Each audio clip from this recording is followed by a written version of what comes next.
mga kapiksi natin na nagkakaroon ng mga financial problems, financial struggles, merong tutulong sa inyo, no? As in, merong literal na tao na mag-extend ng tulong sa inyo, pwedeng magbigay ng paayuda, ito, ganyan, or pwedeng magpahiram ng pera, especially kung talagang kapos na kapos ka, mga kapiksi, kaya wag kayong mahihiyang magsabi, guys, kung kailangan nyo talaga ng pera. Sometimes ganun, wala talaga tayong magagawa, lahat naman tayo dumaan sa ganyang stage, mga kapiksi, no, na lahat na naisanla mo, yung tipong wala ka nang maisanla, di ba?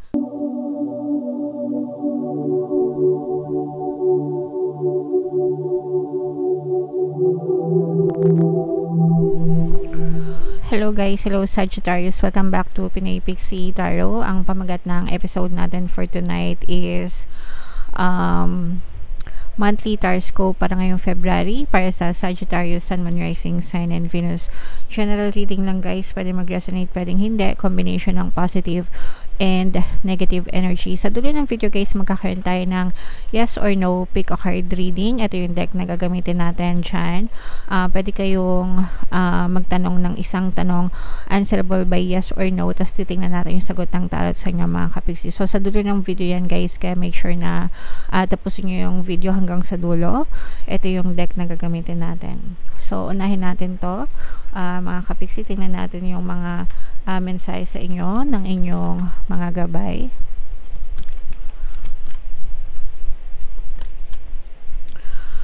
No need to worry.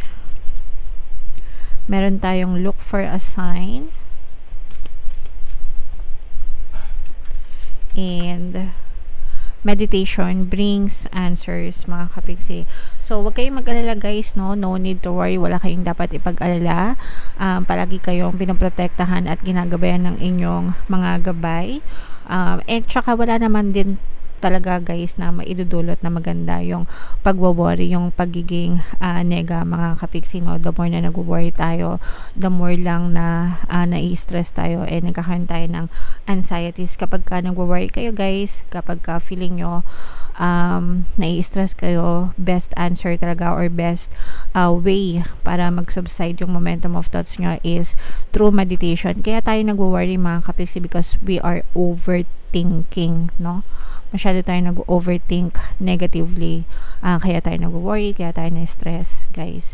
And yung meditation, kapag nagme-meditate kayo, nagsusubside yung momentum of thoughts, ibig sabihin bumababa, kumakalma yung inyong isipan kapag kayo ay nagme-meditate. Therefore, napipigilan yung pagtaas ng stress, yung mga anxieties, yung pag-overthink.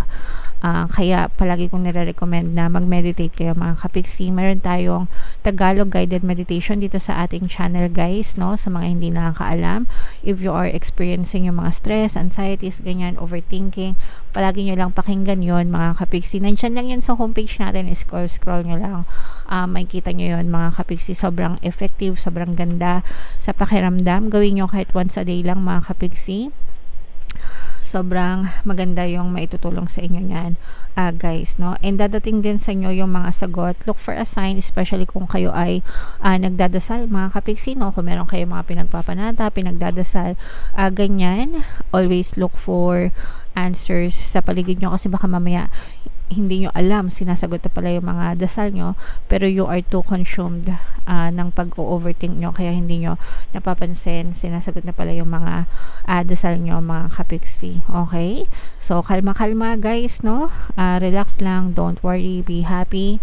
O, don't worry at least. Kung hindi nyo kaya maging be happy, at least don't worry, mga kapiksi. Alright? So, yan yung mga messages para sa inyo, Sagittarius. So, dito naman, tingnan natin yung mga paparating sa inyo, guys. Shuffle natin to. Habang sinashuffle ko to, hanapin ko yung energy ng Sagittarius. Habang sinashuffle ko to, panoorin nyo muna yung video natin regarding sa ating paano mag-manifest ng abundance video course. Kapiksi, sawa ka na ba sa mga struggles at hirap sa buhay mo? Masipag ka ba at masikap sa buhay ngunit hindi ka pa rin umaasenso? Ilang beses ka na bang nag-attempt magnegosyo at mag-invest pero palagi ka pa rin nalulugi?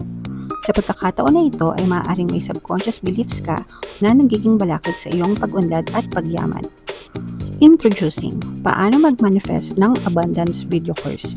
Dito ay matututunan mong ma-overcome ang mga balakid mo para tuluyan ka ng umunlad, umasenso, sumagana, maging matagumpay, successful at maswerte sa iyong kabuhayan, pera, trabaho, negosyo, salapi at kaperahan ng bonggang-bongga. Dali, mag-send na ng email sa pinoypixie@gmail.com at simulan na ang iyong pagyaman ngayon. Alright, so Sagittarius guys, sabay-sabay tayo magpayaman ngayon 2024. Mag-avail na kayo ng course guys, kasi nilagay ko na dyan lahat ng sekreto mga kapiksi para umasenso kayo. And ngayong January guys, magbibigay ako ng 1 free pampaswerte subliminal sa lahat na mag-avail ng course until January 31. Kaya mag-avail na kayo guys habang may libre pa. Meron din tayong libreng subliminal. Meron din tayo guys email coaching, manifest your desires using the law of attraction. If meron kayong mga specific na gusto nyong i-manifest, pwedeng love and relationship guys, pwedeng money or career, pwede kayo magpabook ng email coaching session with me. Mag-send lang kayo guys ng email sa pinoypixie@gmail.com. So, Sagittarius guys, kayo ay na-represent ng King of Wands sa ating spread. Meron din tayo ditong presence ng fire signs, Aries, Leo, Sagittarius, at saka earth signs, mga kapiksi, Capricorn, Taurus, Virgo. This is a very positive energy mga kapiksi. Dun sa mga kapiksi natin na nagkakaroon ng mga financial problems, financial struggles, merong tutulong sa inyo, no? As in, merong literal na tao na mag-extend ng tulong sa inyo. Pwedeng magbigay ng paayuda, ito, ganyan, or pwedeng magpahiram ng pera, especially kung talagang kapos na kapos ka mga kapiksi. Kaya wag kayong mahihiyang magsabi guys kung kailangan nyo talaga ng pera. Sometimes ganun, wala talaga tayong magagawa lahat naman tayo dumaan sa ganyang stage mga kapiksi, no, na lahat na naisanla mo, yung tipong wala ka nang maisanla, diba? Yeah, merong ibang tao na malalapitan tayo, diba? Pero wag kayong mahiya guys, kasi babalikan naman sila ng good karma kapag kayo ay kanilang tinulungan mga kapiksi. So hindi kayo pabigat sa kanila, but instead nakatulong kayo para sa kanilang good karma. And syempre para makabawi kayo guys, kailangan nyo rin magsikap, no? And yun naman yung nakikita natin sa inyo, kasi yung iba sa inyo talaga naman sobrang nagsisikap at nagtsatsaga kayo mga kapiksi. And ngayong February, parang bibigyan kayo ng chance ni universe para maging busy, para magkaroon kayo ng pagkakakitaan dun sa mga kapiksi natin na walang mga trabaho. Kasi hindi naman lahat sa inyo may trabaho. Parang bibigyan kayo ng chance ni universe na maging busy kayo ngayon. Magkakaroon kayo ng pagkakakitaan mga kapiksi, para medyo lumuwag-luwag naman yung inyong kaperahan. And yung iba naman sa inyo na wala namang problema sa pera, mas lalo pang magiging mayabong, no? Parang lalo pang, alam niyo yung imagine niyo na parang malakas yung ihip ng hangin. Tapos, 'di ba pag malakas yung ihip ng hangin, yung mga dahon, 'di ba tinatangay 'yan, 'di ba tinatangay. So imagine niyo na ganun yung nangyayari sa inyo, parang tinatangay ng hangin yung pera papasok sa buhay nyo, papasok sa bahay nyo mga kapiksi. So i-welcome nyo yung abundance na yan, kasi ganun yung nararamdaman kong energy sa inyo. Parang may papasok na malaking halaga ng pera sa inyo. So whether sa negosyo yan, or whether sa trabaho, or kung ano man yung pinanggagalingan yan, mga kapiksi, just have to be grateful mga kapiksi, kasi talagang parang feeling ko limpak na salapi yung papasok sa inyo. So yes, i-mind nyo na yan mga kapiksi sa comment section. Mind limpak na salapi, mind money, mind more money, ganyan. And pagdating naman sa pera guys, yung dalawang affirmation lang yung palagi ko sinishare. Money come to me, palagi ako may pera, and palagi ako nagkakapera. So palagi nyo lang yan sabihin guys, and talagang sigurado, no? Unti-unting magbabago yung takbo ng kaperahan sa buhay nyo. Yung iba sa inyo, meron kayong may magta-travel for relaxation ngayong February mga kapiksi. So sa mga nagbabalak mag-travel mga kapiksi, i-push nyo lang yan guys. Alright? So tingnan pa natin what else. Meron mga pag-aaway dito guys, medyo mag-ingat na lang kayo. Merong mag-aaway, may mga pag-aaway, pero ma-overcome din nyo yan. Pwedeng sa romantic relationship ito mga kapiksi, or pwede rin sa Yeah, this is more on romantic relationship. Feeling ko itong away na to parang medyo matagal na yung iringan.